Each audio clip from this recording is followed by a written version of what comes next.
I had a breakdown, sort of. I just fell onto my bed and just crying and crying and crying. And in the middle of that, I felt myself say, if everything falls away, if everything just goes away, at least I have me. I have this. I have something. And in that moment of my deep despair, up rose this sensation of joy. In the middle of these tears were running down, and all of a sudden I was just laughing and crying at the same time, because I had established a sense of self and self-love and self-reference that did matter.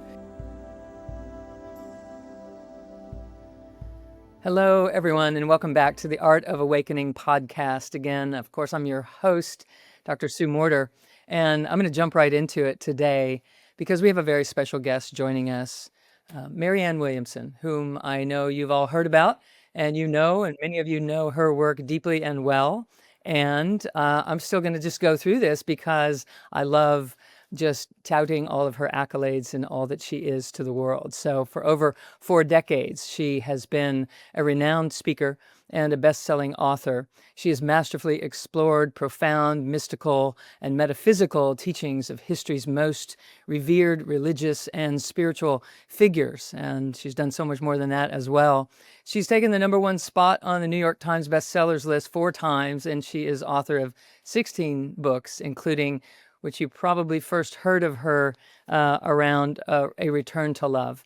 And her latest book, which we're going to speak a little bit about today, I hope, The Mystic Jesus, The Mind of Love. And for those of you that are, dialing in here because you've been in my coursework, you know how I feel about what that conversation could bring. So I look forward to delving in. Marianne's work has touched literally millions and has led countless individuals toward a deeper connection with love, truth, and the limitless potential within us all. Through her fearless activism and profound teachings and timeless words, she has shared universal principles, reaching millions through her best-selling books and her online classes. Additionally, as the founder of Project Angel Food, she has made an enduring impact with the organization delivering over 18 million meals to homebound individuals battling illness in the Los Angeles area since 1989. So it is my great privilege, truly, honor, and a great joy to introduce to you Marianne Williamson. Thank you, Marianne, for joining us today. Oh, thank you so much for having me, and the admiration is very mutual. I'm honored to be here, and thank you, Sue. I'm a great admirer of your work as well. Oh, it's such a joy. As we were just mentioning briefly before we got started today, the truth shows up in many languages and many paths, and it lands in this beautiful space that we get to address here on the Art of Awakening on an ongoing basis. And so I'm thrilled to, just dig in. So I'm going to speak a little bit today about reclaiming our innate power and the embodiment of this power and our role as a creator in this life as well. And we're going to speak about love, not just our personal application in our personal lives, the way that we're used to thinking about love, but also in the collective consciousness, what it means and how we can truly begin to animate and activate this vibrational frequency that is not just an emotional ideal, but rather an evolutionary imperative. It is truly a realm, a version of life, a world in which we can step in. And so I so look forward to delving in. Marianne, to begin with, is there anything along those lines that comes to mind that you would love to just begin a conversation with? Well, everything that you just said, of course, is what not only this book, The Mystic Jesus, is about, but in a way, everything I've ever written is about the idea that there is, just like sometimes people say you have to claim your shadow, you have to be willing to look at your darkness. Yeah, that's very true. However, we also need to claim our light. And that light is not only an eternal aspect of who we are, but according to higher metaphysical tradition, certainly according to A Course in Miracles, according to the mystical interpretation of the teachings of Jesus, that light within us is the truth of who we are. In fact, everything else is a dream, a big series of lessons that we're going through that our purpose is to dissolve. So that when we worship that light, what we are worshiping is our own potential for self-actualization, because we are on this earth to expand into all the various layers, vicissitudes, and aspects of light, power, love, glory, forgiveness, and the power that those things represent.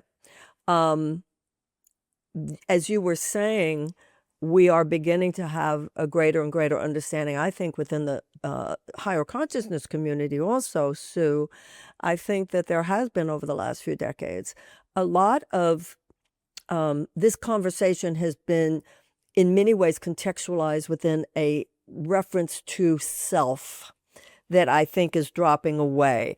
In the Course in Miracles, they talk about the difference between self with a little s and self with a big S. The Yeah. true self is that which includes all of us. You know, Carl Jung, the Swiss psychologist, said, if you go deep enough into your mind and deep enough into mine, there are mental images, what he called archetypes, right, that we all Mhm. share. The idea, the mystical idea of the Christ mind is that if you go deep enough into your mind and deep enough into mine, we share the same oceanic selfhood. Mhm. And that really takes the line, there is only one begotten Son, radically reinterprets it. Whereas the traditional Christian would say there's only one begotten Son means Jesus, from the perspective of books such as the Course, any of the mystical teachings of Christ. The idea is that there is only one begotten Son means we're all it. Mhm. And that one name for that oneness in which we are all united, and which is the total self-actualization of self, which is the divine potential, one name for that is Jesus. Yes, and this is a radical step for some and a welcome reprieve for others, people that were finding confusion and trying to distill out of what they had been taught a deeper truth that felt inclusive and that felt to truly tap into their own potential as well, without being disrespectful or without trying to leave, throw the baby out with the bathwater per se, but to enhance and to embody and to enliven to a deeper degree our access, each of us, our access to that Christ mind, into that Christed consciousness, and in to whatever degree that we can. You speak about years ago. You spoke about our deepest fear not being that we are inadequate, but that we are powerful, truly beyond measure.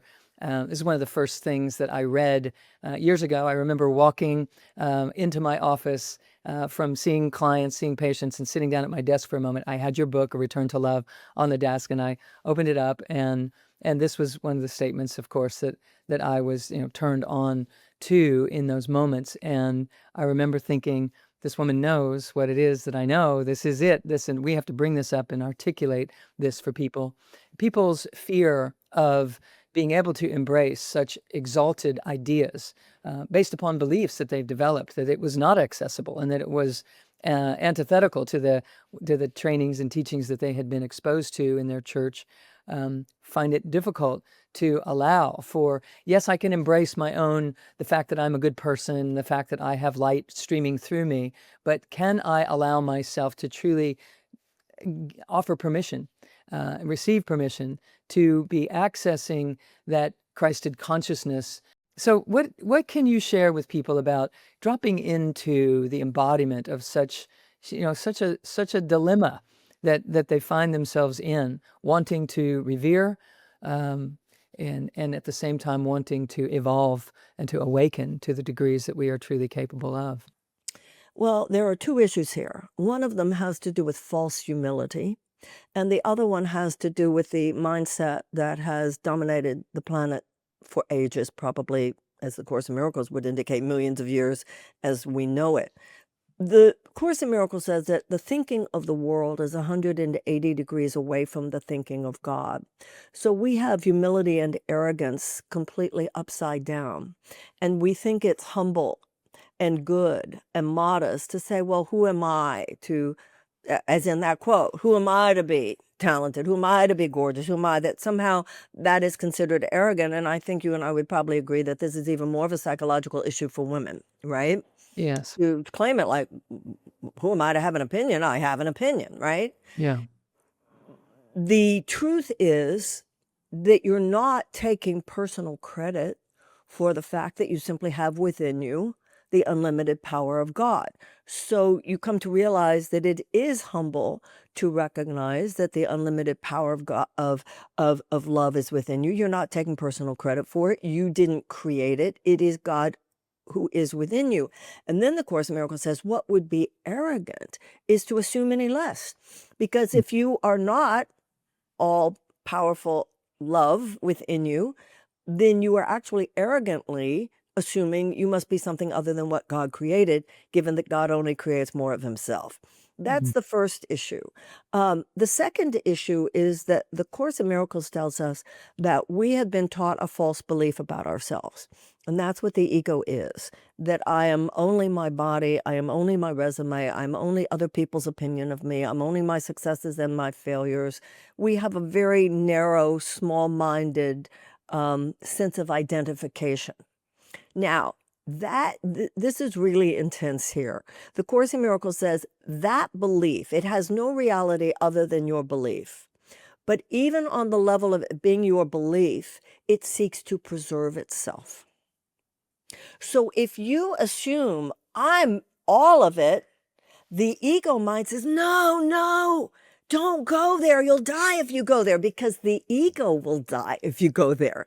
In a moment of pure light, the darkness dissolves. In a moment of remembering who I am, the false beliefs about myself fall away. So the ego introduces almost this hysterical reaction of, no, you can't go there, because the ego knows that it would be its own demise. So Yeah. this is not just the teachings of the world, but literally the consciousness of humanity and the mindset of humanity as we've been carrying it around for a very, very long time. Mhm. And ultimately, it must reconcile. It won't allow for such a reversal of truths to persist because it's not in divine order, right? So ultimately, that has to resurface, and it does so by the friction that we feel inside. It does so by, wanting to upheave some structure that's been put in place for the whole of our lives, or ultimately that small still voice inside doesn't want to be small and still any longer, and so it begins to reveal and come up and out. So I feel like that's what's going on with our humanity right now, that we are in a big struggle of really wrestling to discover what is a deeper truth, that the reversal of this illusionary version of who we are and what we're supposed to be being here and what we can claim and what we can't claim is trying to happen. And we are in a major stir in terms of upheaving that which has been containing us in a manner that isn't aligned with this divine principle that you're speaking of. How do you feel about that? So the issue here is that when a species gets to the point that its behavior is malfunctional for its survival, one of two things will happen. As you said, the stuff will come up in all the ways that you eloquently described. We will learn from that. A critical mass of us will develop other behavioral patterns in order to evolve in another direction. Or the species goes extinct. Mm. I mean, it happens all the time. Yes, We have it's this grandiose belief it couldn't happen to us. any way we slice it. Absolutely. I have found that working with embodiment, bringing the mind into the heart and into the body physically, starts to slow the mind to be able to really be coherent with this love, which is this greater love, which we are speaking about, which I'd like to speak more about in just a moment.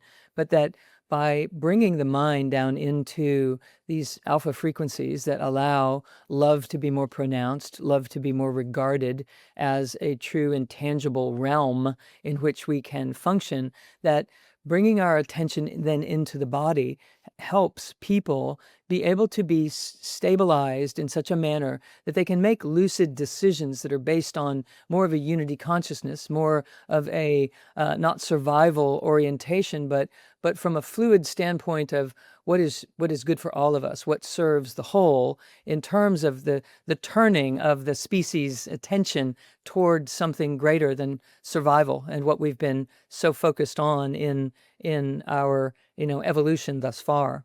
And so So by working with embodiment and bringing people's attention into building the circuitry that can sustain such high vibrational frequencies as this Christed mind, this divine love in this body form, obviously was something that Jesus was able to attain and that others were attaining at that same time, that was sort of put to a halt, and our attention was redirected in another manner, which interrupted really our evolution in that embodiment department.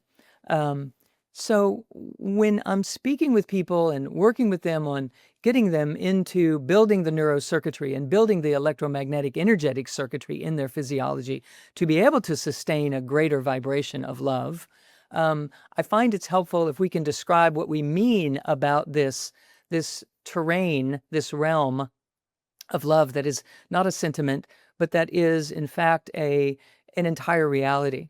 So what can you share with our listeners about this love that is not this emotional ideal that people equate obviously with the romance of life, or a transactional type of love that we know? We've even explored unconditional love, but there's something even more embedded in this evolutionary state of this love that we're speaking of, and I'd love to hear your thoughts on it.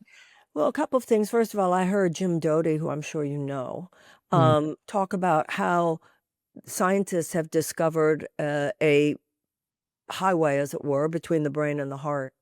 That previously scientists had believed that the brain was the intelligence center of the body, and that now they realize that this partnership, this marriage between the brain and the heart is the intelligence center of the body. When they are disconnected, the body loses its own natural intelligence. And I think that that natural order of things applies to our own individual lives, and it also applies to the life of the civilization. The brain must be connected to the heart.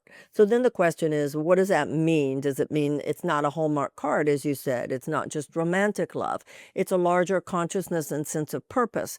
Now, every cell within the body, and you would know the science of this far more than I would, but every cell within the body, of course, is imbued with a natural intelligence that guides it not only to where it can be most helpful, one to the pancreas, one to the blood, one to the brain, etc., but that it is guided to other cells with whom it can collaborate, so that through that collaboration, they serve the healthy functioning of the organ and the organism of which they are part. Obviously, sometimes a cell becomes disconnected from its natural intelligence, loses its sense of collaborative function, goes off to do its own thing, and that's a malignancy. Well, that's exactly what's happened to the human race. We've been infected by a malignant consciousness, and that consciousness is, I'm going to go do my own thing. A cell that goes off to do its own thing and it attracts other similarly malformed cell with it, obviously that's a cancer.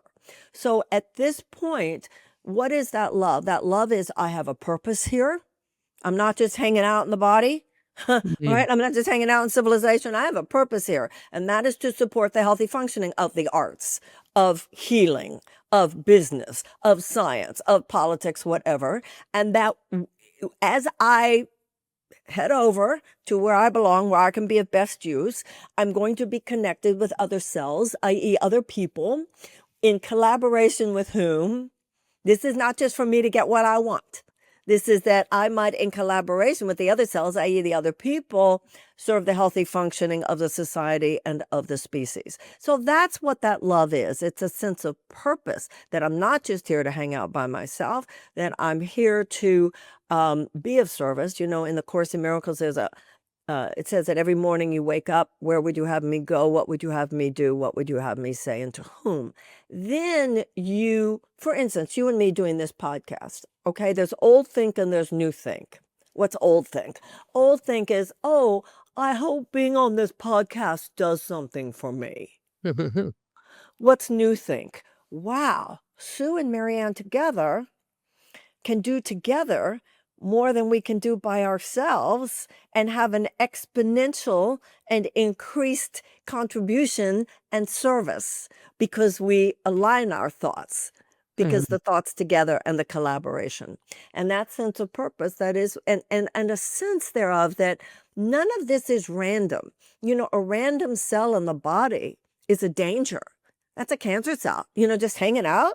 No, no, no. It's an ecosystem. And we have forgotten that's been the sleep state of humanity. No, this all matters. Every contact, every encounter, every circumstance is about my own learning, that I might become more and more the person I'm capable of being, and playing thus creating opportunity for me to play an even bigger part in the healing of the world. Beautiful. And so inside someone's system, how would they know that they are tapping into the frequency that allows for such transition of their own consciousness to go from what can I get to what can I give? What can come through me in contribution to this greater good? How will someone know if they're really there?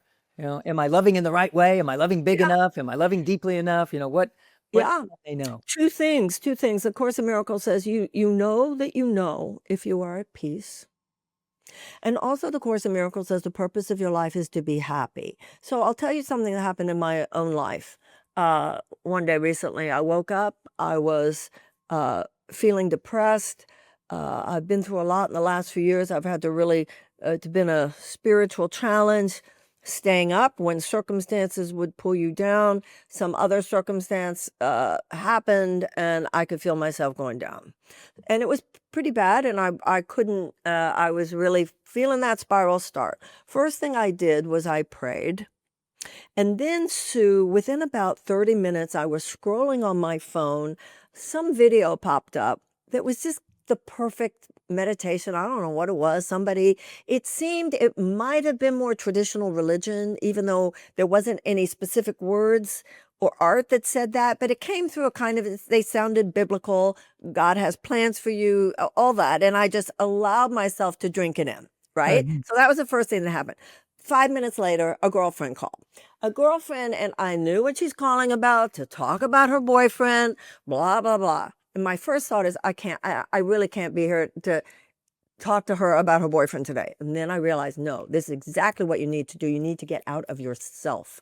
You need to be of service to someone else. So those things, first of all, I prayed, get out of yourself, serve someone else. And then it helped realign my consciousness to that this is all purposeful, including the fact that your need was answered, that with that meditation that just arrived with someone who needed help from you, so you couldn't just self-reference. That was Mhm. the greatest blessing on me, that somebody else needed me to be there for them. And then I was ready to really be open to the possibilities that existed within every conversation that I had the rest of the day. But even there, it couldn't have been as you said, what I could get from them, but rather, what are the ways in which this conversation represents something, Sue, which I think is happening so big on the planet right now, especially with our politics. If we, nature is organizing the healing. For us to recognize every conversation you're having right now, be open. Be open. People, we're all downloading the same stuff. We're all like, enter into every conversation with openness, so that you try to be a space wherein the person that you're with feels greater permission to shine. Because you're not going to shine unless you have a consciousness of holding the space for other people to shine. So you work on those muscles. And you're there if you're at peace, and you're there if you're happy. And if you're not, I think one of the most damaging things that we've all gotten into in the last few decades is when people say, "Oh, don't feel bad." No, it's, Right. it's more Feel like, it. "No, why do I feel bad, and what do I need to do to get out of this?" Mm. And the feeling bad might get your attention more than and directing you straight into the part of you that is ready to awaken in some new Well, way, first, by yeah, being I seen, mean, by being known. Yeah. there's a lot there, because sometimes you feel bad because you need to look at something you just did. You might have hurt somebody's feelings. You might need to atone. Only a sociopath doesn't feel remorse. Mm. Only a sociopath doesn't feel regret. So I think that's a big issue for today's seeker, to know even a happy life has some sad days. Yeah. What And do I need to look at? you can even experience joy that you have allowed yourself to feel your sadness in the act of No, on the self-love other that side of allows it. you to feel it, I don't then know if they had curse simultaneously. But no, I have been in a treacherous moment in my life where everything was falling apart, and loss of a relationship, and trying to make the decision to leave my clinic and go out and start speaking, and feeling the responsibility for all the patients that I felt like I'd be leaving behind at the moment. And I had a breakdown, sort of. I just fell onto my bed and just crying and crying and crying. And in the middle of that, I felt myself say, if everything falls away, if everything just goes away, at least I have me. I have this. I have something. And in that moment of my deep despair, just lost my mother. She was my best friend. All of this, up rose this sensation of joy. In the middle of these tears are running down, and all of a sudden I was just laughing and crying at the same time, because I had established a sense of self and self-love and self-reference that did matter, because I hadn't been letting that happen for Yeah, myself in my life. I've And been so, there. yeah. Yeah, So, I'm like one still and the here. same. Yeah. Yes. So also, when we allow ourselves to have the bad day, to have what we're having, um, what happens is this connection, the reconnection of these split off and splintered off parts of us, gets reunited. It gets reaffirmed in belonging in the whole once again, instead of us having to marginalize some part of me that isn't happy and isn't doing, the achievement thing today, but is nonetheless a very integral part of me. Oftentimes say that we can never excise enough of ourselves to ever reach wholeness. We can never get rid of enough of ourselves to experience our wholeness. It's really about leaning into the light and infusing that, because it's that light that allows us to go back and love into the parts that are having a bad moment, that are Michelangelo was asked how he created a sculpture, and he said that he would go to the quarry and see these huge pieces of marble. And the way he saw it, he said, was that God had already created the statue, the Pieta, David, Moses, etc. And his job was to release all the excess marble. yeah. And it's not excising parts of ourselves, but excising malformed Yeah, distortions. emotions. You know, for me, coming out of running for president, I knew this time, which was very different, I knew that I had a big choice to make.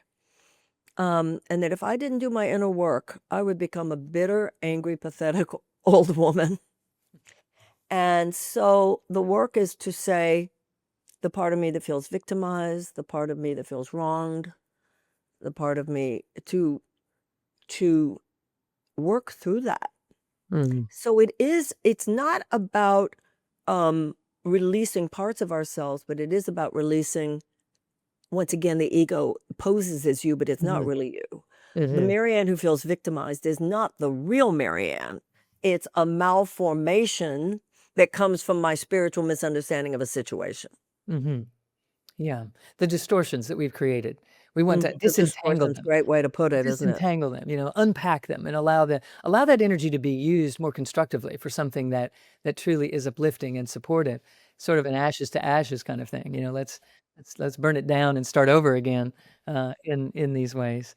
And I think what you're speaking about is what you speak about when you say that enlightenment is an unlearning, that we're undoing some things that were maybe distorted versions of perceptions of self or perceptions of the world. And so, can you speak about that?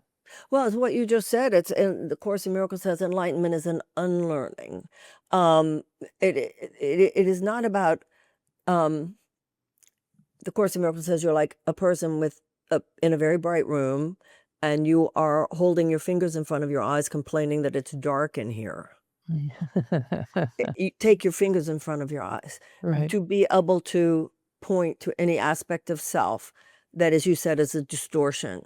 Hmm. The angry you, the needy you, the controlling you, the weakened you, the cowardly you, and to say, that is not who I am. That is once again, I love that you call it a distortion.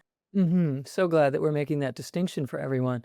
And what I loved in reading your book, The Mystic Jesus, it was that it is speaking about this. It's a station, really. It's a station of love. It's a station of awakened love that we have access to, and that we have had great teachers that are now in their ascended state that have carved a pathway for us to traverse, to have access to these same truths, these same vibrational frequencies that would translate as these sacred truths. Buddha saying anyone can be Buddha.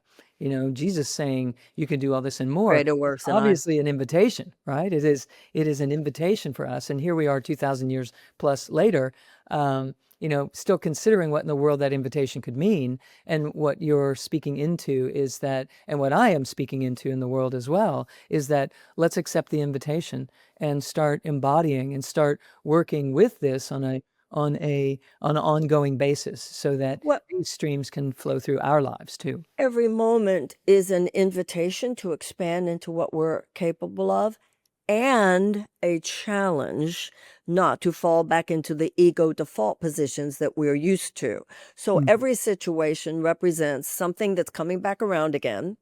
So how'd you play this last time? It's an invitation to play it at least as well as you played it last time, and even to play it better. But it will also come with a temptation, right? A temptation to fall back. So it's not just accepting an invitation, is it? It's an expansion of our attitudinal muscles. It's just like when you work out in the gym, or just like when you do yoga. It's sometimes it takes a little work. It's the inner work in our world of higher consciousness and all of that. For years, we've been saying, imagine, visualize the world you want, visualize the life you want, visualize your partner, visualize your house, visualize your money, visualize your career.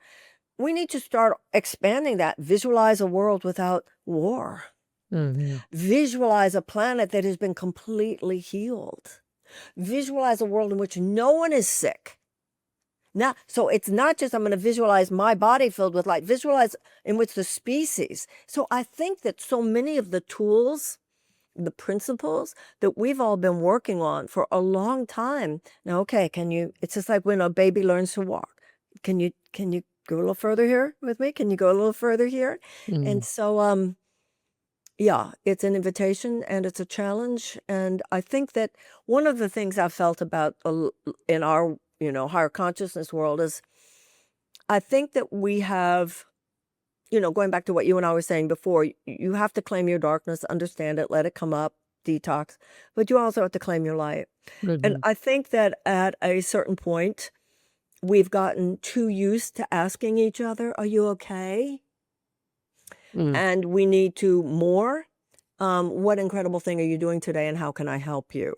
I got a very nice email from you the other day in which you did that. Mm. We need to do that more. I Mhm. get that you're strong. I get that you're doing it. How can I help? We Mhm. need to evolve more into that. And I think we all have developed a little too much of a tendency to indulge within ourselves and others. The Mhm. only way we're going to make it through this moment in history is if we all rise. We just Mm. got to up level. We just got to. Yeah. Yeah. I know the generation is coming up, Uh-huh. right behind us. It is saying, yes, we're in. We don't have to unlearn quite as much because you Yeah. guys you've been unpacking it for us, and we've taken that in and absorbed. I've had people say this to me when I've been on their podcast as well, that they're like, "Thank you for clearing the pathway," and we get it, and we're not even gonna bother going into all that stuff Right, that right, other right, things right, have an right. I love undo. it. I love it. I love it. We're kind of That's sweet. exactly right. We don't have to unravel. Yeah, absolutely. And well, every generation stands on the shoulders of the one before Yes. it. Yeah. But every generation is necessary now too. The young ones are needed and the older ones are needed. The cool crones, I call it. Yes. Happy to step into that. So when first of all, I wanna make sure everyone that's watching can see the book, that The Mystic Jesus. It is the mind of love. So there is so much in this, and I wanna make sure that everyone gets what this Thank looks like, you. so that when you're scrolling around and you're finding it, that you land on it and know that this is a must read. Um, what are some of your favorite points that you made in the book? What can people look for in there? That Jesus is, as you were saying before, a universal aspect of consciousness. People who relate to the mystic Jesus come from all religions and no religion. This is not a religion. This is not about doctrine. This is not about dogma. And there's nothing to show any disrespect or undermining or minimizing of more traditional interpretations. Many of us read the book by Elaine Pagels years ago, The Gnostic Gospels. So Mhm. the more mystical traditions, the Gnostic traditions of the teachings of Jesus have been here forever. I mean, this is a continuation of a ancient legacy of the mystical teachings of Christ. The idea that this is the essence of who we are. And that within that space, as the Course in Miracles says, miracles occur naturally. When you're in that aligned place, when you're in that calibrated space, even like the day I was telling you about when I woke up and I was feeling that, Right. and I prayed and I, then I saw that, those prayers, you can't priest yourself. I said to myself one day recently, I wish I could have a session with Marianne Williamson. I can know the part of the brain that knows is that you can't priest yourself. I'm sure you've noticed Yeah. that, Right. because the Course in Miracles says enlightenment begins as an abstract understanding and then takes a journey without distance from the head to the heart. So we all need someone to pour it into us. We Mhm. all need that other person. Say it. Will you say it? Will you say it for me, please? Will you say it for me, please? Or you read it or whatever.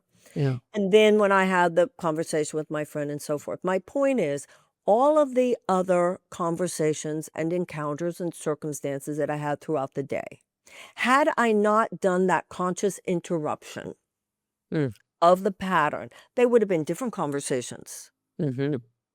because it would have been a different Marianne entering the space. Mhm. Absolutely.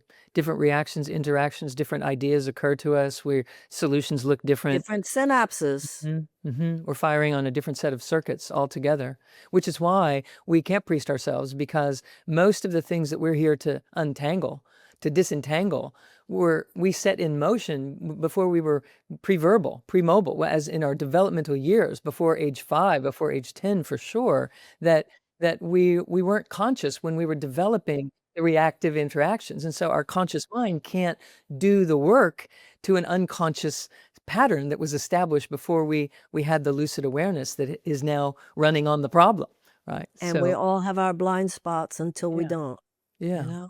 And so that's the beauty of coming together and working together and sharing and interacting with each other in this beautiful idea called community, in that we're able to lovingly help each other find and see behind the blinders and underneath, behind the veils, and discover these parts of us that are the light waiting to be revealed.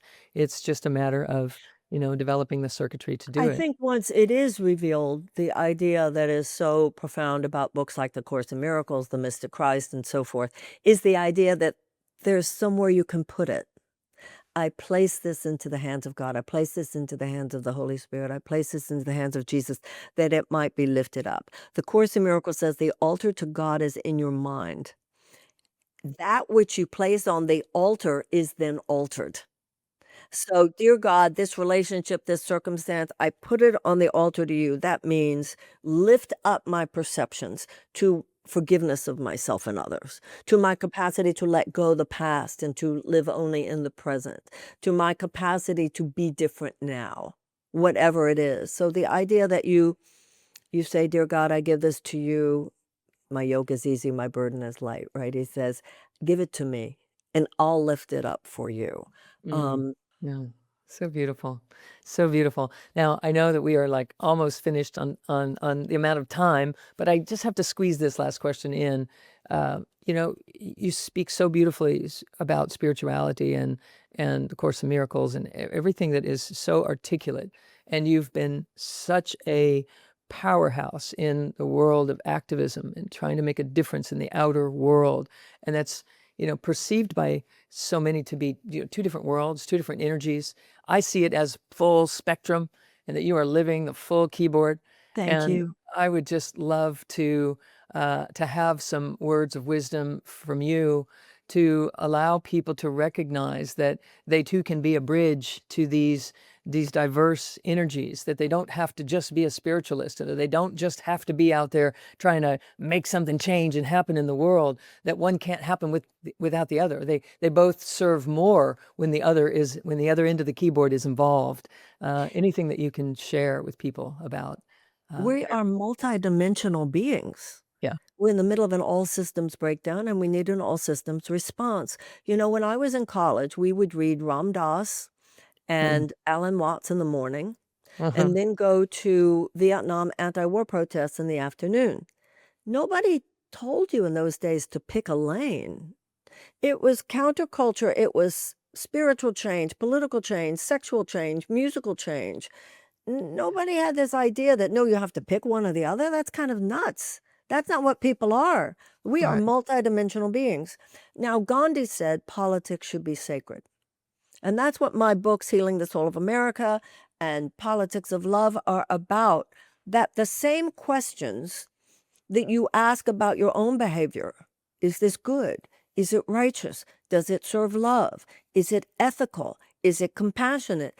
Those same questions are what we should ask collectively. That's all the Mhm. politics is. It's our collective behavior. Mhm. Yeah. So if that I be a good person matters, that I be a good nation matters, that as a person, do I know you feed your children? Then as a nation, do you put forward you feed your children? And when I studied a lot of American history for when I wrote Healing the Soul of America, and I read about Gandhi and I read about Dr. King, of course, was a Baptist preacher. Both of them are about the idea that there is a power within us, the inner light, that as Gandhi put it, having gotten that term from the Quakers and the Transcendentalists in the United States. And he said, as then King would say, that that light within us not only heals our personal relationships, but heals our political, economic, and social relationships as well. So to me, and I appreciate your saying it, politics should be just an extension of everything you and I are talking about, but just about the collective. Now, when people say, "Don't go into that toxic field," nobody knows better than I how toxic it is, Sue. On the other hand, you know, as a doctor doesn't say to you, "Ooh, that wound looks awful. Let's just ignore it." If you know, people say what you look on expands. Well, if you have stage 1 cancer, it's gonna expand if you don't address it, not if you do address it, right? So, I just feel we can recreate, you know, when Gandhi said politics should be sacred, he didn't mean dogmatic, religious. That's not what he was saying. He was saying it should be from that holy space. That when we talk about a political issue, it should be no different than when we are in therapy or in spiritual support group or at a seminar. We're coming from a different place. As Einstein said, you won't solve the problems of the world from the level that you were at when you created them. We need to go down and discuss political issues from the heart, just like we would discuss anything else. It's like something big happens in your family and you say, "We're gonna have a family meeting." Yeah. To me, that's what Right. politics should be. As if we really were interested in a solution. Well, You we know? need to because That's it, right? That's kinda what's missing. So beautifully said. Thank you, thank you. You know, Marianne, I've known you for years, and I love and respect you more all the time. It's right so back at beautiful. you, and I hear your name all over the place. It's like, "Yeah." They said, "You know Sue Morter?" I said, "Yeah, I've known Sue Morter for years." Also, Sue, there's something I'd like to I'm sure you know the book, Codependent No More by Yes. Melody Beattie. Mhm. Did you know that she passed yesterday? Oh, no, I did not. Yeah, and I just wanna take this moment as Hmm. I didn't know her personally, Mhm. but that book, Codependent No More, cracked Yes. it just Right. It did. opened so much, and I Yes. know she'd had a great tragedy with the loss of a child, and I'd had so Mm. much admiration for her, and, I read online that her daughter said that she told her she was not afraid, she was going on a miraculous new adventure. So I Mm. just thought it would be a good thing for us to acknowledge Oh, great woman absolutely. today who really Yes. contributed in our So field. So beautiful. Yes, that was a very integral book in my life too, Yeah, all of us. many I years ago. mean, absolutely. Yeah. How beautiful. So may she be blessed, and Yes, may she be let's all of blessed. us acknowledge There's Melody your Beatty today, and yes. may Beautiful. she be on her way to that miraculous new adventure. Mhm. Yes, and may we allow this adventure on this earth to be, equally miraculous and allow that veil to be thinned between And here and that there, you know right? what the Course in Miracles says, it takes that line, "Heaven and earth shall be as one." The Mhm. idea we will live on the earth. The Course in Miracles says Jesus is someone who lived on the earth, but thought only the thoughts of heaven, the Mhm. thoughts of higher consciousness, so that in him they became as one. That's the Yes. goal. That's it. That's exactly what we're all about here, and so thrilled to be sharing that conversation with you here today. I could keep going for another hour. Well, it's Can always you great to see you, and I hope there'll be many more conversations between Yes, us. indeed. Is there anything that you are up to right now that you'd love to share with our audience in addition to Thank your you. Mystic Jesus book? Yeah, people can read my Substack, at mariannewilliamson.substack.com, and, I pretty much say there all the stuff that I'm going to be doing, so, Okay, um, beautiful. Excellent. So a place that they can find yeah, you regularly. yeah, and Uh, then marianne.com, of course. Marianne.com. And, everyone, I wanna remind you once more to grab this book. It is definitely an enhancement to your life and your understanding of who you are and what is truly meant in an awakening new understanding of the Christed consciousness, so the mind of love. Okay, Thank so you so much. absolutely. Thank you, Marianne, so much for being here. It's always a joy, and I can't wait to see what we can get into next. Thank Okay. you so much. God bless. And thank you all for joining us on the Art of Awakening podcast. And remember to subscribe and share this episode. And I look forward to being back with you again next time. Until then, I'm Dr. Sue Morter. Blessings, blessings to you all.